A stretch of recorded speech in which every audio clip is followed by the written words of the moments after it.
नमस्कार दोस्तों, मेरे YouTube चैनल पर आप लोगों का स्वागत है।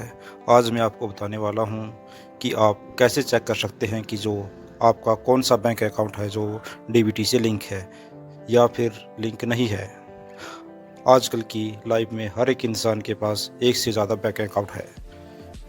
कुछ हमारी मजबूरियां होती हैं कि हमें एक से ज़्यादा बैंक अकाउंट रखने पड़ते हैं। इसलिए मल्टीपल बैंक अकाउंट होने की वजह से हमें यह नहीं पता होता कि हमारा कौन सा बैंक अकाउंट है जो वो डीबीटी से लिंक है। अब मेरी कुछ ऑडियंस को यह नहीं पता होगा कि डीबीटी होता क्या है। जो डीबीटी होता है वो डायरेक्ट बेनिफिट ट्रांसफ़र होता है। इसका मतलब है कि अगर आप कोई भी गवर्नमेंट स्कीम से पैसा ले रहे हैं, जैसे कि स्कॉलरशिप होगी, सब्सिडी होगी, पीएम किसान योजना से रिलेटेड कोई पैसा आना है या फिर पेंशन होगी, एलपीजी सब्सिडी होगी, कोई भी गवर्नमेंट स्कीम हो सकती है। इन सारी स्कीमों का जो भी एक पैसा आएगा वो उसी अकाउंट में आएगा जिस अकाउंट में डीबीटी लिंक होगी। डीबीटी में एक टाइम में एक ही बैंक है जो वो लिंक होता है। इसलिए अगर आप किसी गवर्नमेंट स्कीम के पैसा नहीं प्राप्त कर पा रहे हैं तो आप में आपकी जो बैंक डीबीटी है उसमें प्रॉब्लम हो सकती है। आप चेक करवा सकते हो या चेक कर सकते हो उसको। अब कुछ मेरी ऑडियंस यह सोच रही होगी कि हमारा जो बैंक अकाउंट है वो ऑलरेडी ही आधार कार्ड के साथ लिंक है। मैं उनको बताना चाहूँगा कि आधार कार्ड के साथ आपके एक से ज़्यादा बैंक अकाउंट भी लिंक हो सकते हैं, लेकिन डीबीटी के साथ आपका एक ही बैंक अकाउंट लिंक होगा और उसी में गवर्नमेंट से रिलेटेड जो भी पैसे आने हैं वो आएंगे। एग्जाम्पल के लिए मान लीजिए आपके पास दो अकाउंट है, एक पीएनबी का और एक एसबीआई का, और आपके गवर्नमेंट की तरफ से कुछ पैसे आने हैं। आपके पैसे उसी अकाउंट में आएंगे जिससे आपकी डीबीटी लिंक है। मान लीजिए कि आपकी डीबीटी लिंक है एसबीआई से और आप सोच रहे हैं कि मेरे पैसे आने चाहिए पीएनबी में, बट वो ऐसे नहीं आएंगे। जिससे भी डीबीटी लिंक है उसी में आएंगे। आप इस जो डीबीटी लिंक है उसको चेंज कर सकते हैं। मान लीजिए कि आपकी इस टाइम एसबीआई में है तो आप उसको चेंज करके पीएनबी में भी कर सकते हैं। अब मैं आपको स्टेप बाय स्टेप बताऊंगा कि आप कैसे चेक कर सकते हैं कि आपका कौन सा अकाउंट नंबर है जो वो डीबीटी से लिंक है। इसके लिए हम अपने मोबाइल के क्रोम ब्राउज़र में जाएंगे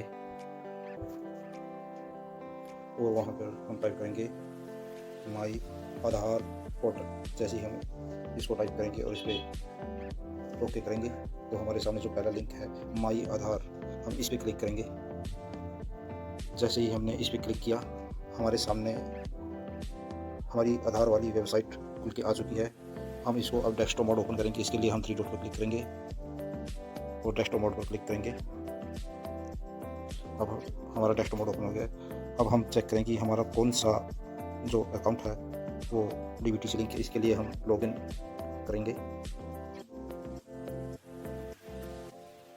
अब हम अपने आधार नंबर डालेंगे।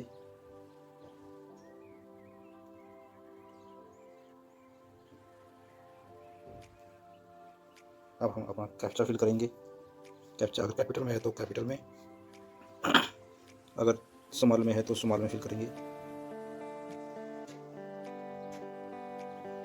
अब हम लॉग इन विद ओटीपी। अब आपके जो आधार कार्ड के साथ मोबाइल नंबर रजिस्टर्ड है उस पर एक ओटीपी चला जाएगा।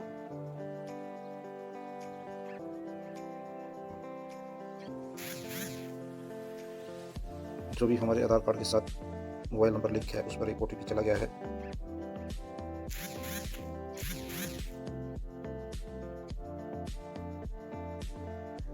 उसके बाद हम लॉगिन करेंगे।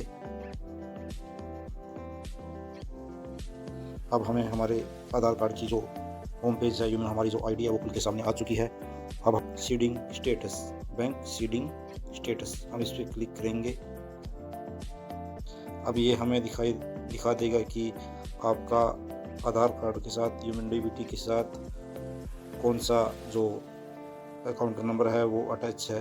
हमारा यहाँ पर जो एक्सिस बैंक है वो हमारी डीबीटी के साथ लिंक है। अगर ये वीडियो आपको थोड़ी सी भी इन्फॉर्मेटिव लगी हो तो प्लीज़ मेरे चैनल को लाइक सब्सक्राइब ज़रूर करें।